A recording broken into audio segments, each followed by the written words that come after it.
இன்றே டவுன்லோட் செய்து உங்கள் ஃபேவரட் ஷோக்களை என்ஜாய் பண்ணுங்க. காவியா, கொஞ்சம் சிரமப்பட்டு ஆடிடுறியா? ஐயோ, புள்ள பாவங்க, குளிர்ல நடுங்குறா, அவளை போய் ஆட சொல்றீங்களே?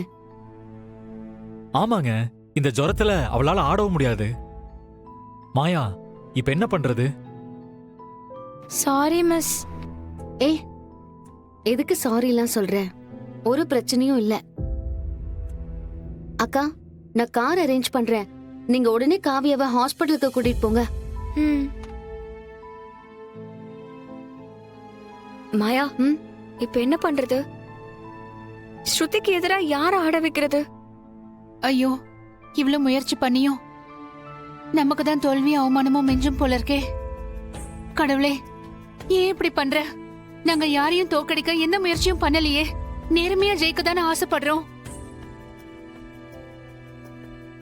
இதுக்குதான் அப்பவே சொன்னோம், ஒழுங்கா உன் டான்ஸ் ஸ்கூல பெரிய போட்டோ எடுத்து பூட்டிடுன்னு. கேட்டியா? அத கேட்காம இப்படி வந்து அசிங்கப்படுறியே மாயா. இது மட்டும் இல்ல, அடுத்த 3வது ரவுண்ட்லயும் என் கூட ஆடி தோத்து போய் அசிங்கப்பட்டு ஓட போற. என்ன இருந்தது, மறந்துட்டியா? அவளாலலாம் ஓடி போக முடியாது.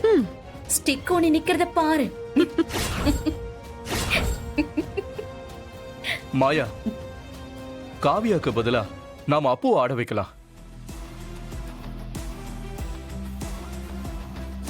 சித்தப்பா, நிஜமாவ சொல்றீங்க?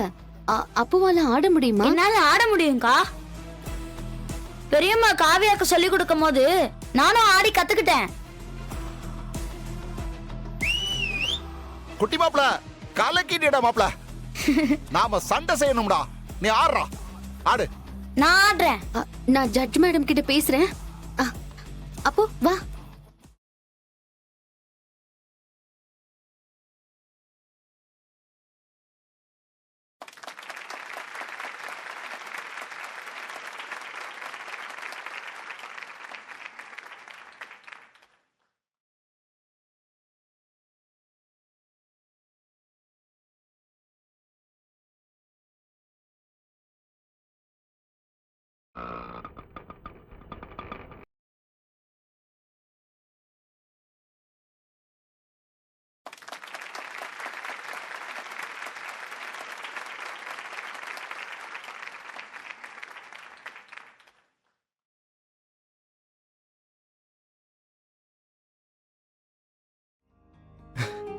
அப்பா, டேய் அப்பு, என்னடா சமய பரதநாட்டியம் ஆடிக்கிட்டு இருக்க?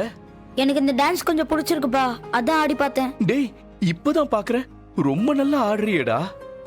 ஆமா, இந்த டான்ஸை எப்படா கத்துக்கிட்ட?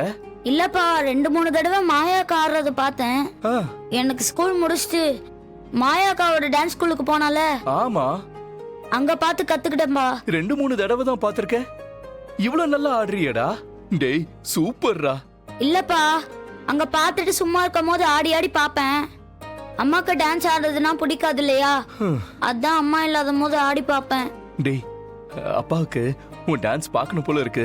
இன்னும் கொஞ்சம் ஆடி காட்டுறியா? சரிப்பா. ஆடுறா ஆடுறா ஆடுறா, பாக்குறேன்டா.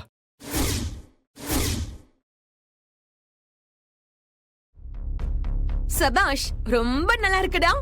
ஹே, உனக்கு என்ன பைத்தியம் பிடிச்சிருக்கா? எதுக்காக இப்ப பாட்டு நிப்பாட்டின?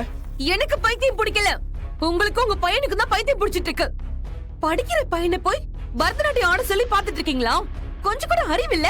ஏய், என்ன வாய் நீளுது? பின்ன என்னங்க, இவனை நான் டாக்டர் ஆக்கி பாக்கணும்னு ஆசைப்பட்டுட்டு இருக்கேன். அதனால தானே நான் இவனை டான்ஸ் ஆடக்கூடாதுன்னு சொல்லிட்டு இருக்கேன். நீங்க என்னடானா அவன் நாட்டியம் ஆடுறத பார்த்து ரசிச்சிட்டு இருக்கீங்க. ஏய், இதுல என்னடி தப்பு இருக்கு? அவனுக்கு பிடிச்சிருக்கு, அவன் ஆடுறா. அதெல்லாம் எனக்கு தெரியாது. அவன் ஆடக்கூடாது, அவன் டாக்டருக்கு படிக்கணும். அவனை நான் ஆட விட மாட்டேன். வாடா. அப்பா அப்பா அப்பா அப்பா பாருங்க. விடு, கைய விடு, கைய விடு முதல்ல. அவன் ஆடுவான். உன்னால என்ன பண்ண முடியுமோ பண்ணிக்கொடி. முதல்ல நீ ரூமை விட்டு வெளில போ. போங்கறல. ஏய், போ போன்னு சொன்னா நின்னு பாத்துக்கிட்டு. டேய், நீ ஆடுறா, நான் பாட்டு போடுறேன். இங்க நடக்கிறது ஒரு போட்டி. மாயா அண்ணனுக்காக விட்ட சவாலுக்காக இந்த போட்டியில ஜெயிக்கணும்னு நினைக்கிறா. ஏய், இங்க பாரு, இந்த போட்டியில மட்டும் இவன் ஆடட்டும், சொல்றது கேளு. இங்க பாருங்க, இந்த மாயா சவால் விட்டா அதுக்கு என் புள்ள தான் கிடைச்சானா? இங்க பாருங்க, கோபத்துல என் வார்த்தை தடுக்க வேண்டான்னு பாக்குறேன். ஓ, அந்த அளவுக்கு பேசுவியா நீ? எங்க பேசு பாப்போம், பேசுடி. சிவா, பொது இடத்துல வச்சு பொண்டாட்டிய கை ஓங்கிக்கிட்டு இருக்க. அண்ணே, அவ என்ன பேச்சு பேசிக்கிட்டு இருக்கான்னு பாத்தீங்களே? இங்க பாரு சிவா, அப்பு மேல உனக்கு இருக்கிற உரிமையை விட ஒரு அம்மாவா பார்வதிக்கு நிறைய உரிமை இருக்கு. நீ அவ அனுமதி இல்லாம இவனை ஆட வச்சது தப்புதான். நாம அவளை கட்டாயப்படுத்த கூடாது. விடவன பார்வதி, கூட்டு போவன போ. அம்மா அம்மா அம்மா அம்மா அம்மா அண்ணே, ப்ளீஸ் என்னண்ணே? மா. சித்தி,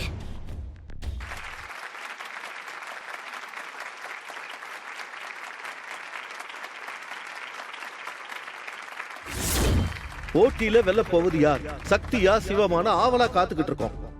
ஆரம்பத்துல அப்பு சாதாரணமா ஆடி இருந்தாலும் போக போக அப்பு நல்லா ஆடி போட்டி சூடு பிடிக்க ஆரம்பிச்சது. பாதியிலேயே போட்டி நின்னு போனதால ஜட்ஜ் மேடம் 2 பேருக்கும் என்ன மதிப்பு கொடுக்க போறாங்கன்னு பார்க்கலாம். ஸ்ருதிக்கு 10 out of 10.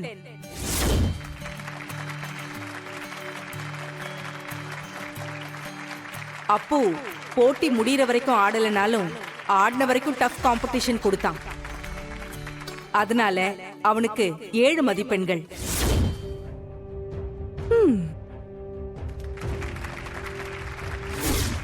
இரண்டாவது சுற்று முடிவுல நடராஜா நாட்டிய பள்ளி தோல்வியின் பக்கம் தான் இருக்கிறாங்க.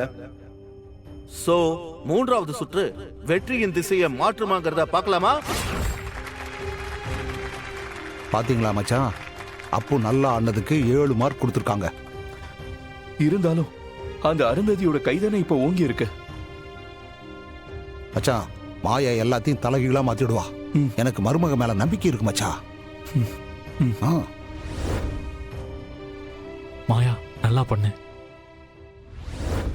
அருந்ததி, நீதான் லீடிங்ல இருக்க. அடுத்து நீ ஆடி ஜெயிச்சிடுவ. அப்புறம் என்ன? அவ தோல்வி ஒத்துக்கிட்டு ஓட போறா. அவ ஸ்கூலுக்கு பெரிய பூட்டா போட போறோம். ஆமா சித்தி, அந்த மாயாவை தோக்கடிச்சு அவ டான்ஸ் ஸ்கூல்ல இழுத்து மூடணும். இனி அவ நம்ம பக்கமே வரக்கூடாது. இந்த மாயாவுக்கு எதிர்த்து நின்னுதான் பழக்கம். இப்ப நான் மேடை ஏறி ஆடி தோத்து போயிடுவோன்னு யோசிக்கல. அங்க போய் எப்படி அர்ப்பணிப்போட ஆட போறோம்னு தான் யோசிக்கிறேன். வெற்றியோ தோல்வியோ எதை பத்தியும் யோசிக்கிறதுக்கு பயப்படுறவன் நான் இல்ல.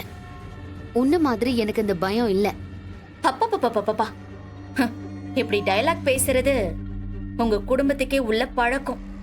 இங்க பேசலாம், ஆனா மேடையில நடக்க போறது நாட்டிய போட்டி, பேச்சு போட்டி இல்ல. நீங்க என்ன பேசி என்னோட மனசை கலைக்க முயற்சி பண்ணாலும் சரி, என்னோட தன்னம்பிக்கைய உடைக்கவே முடியாது.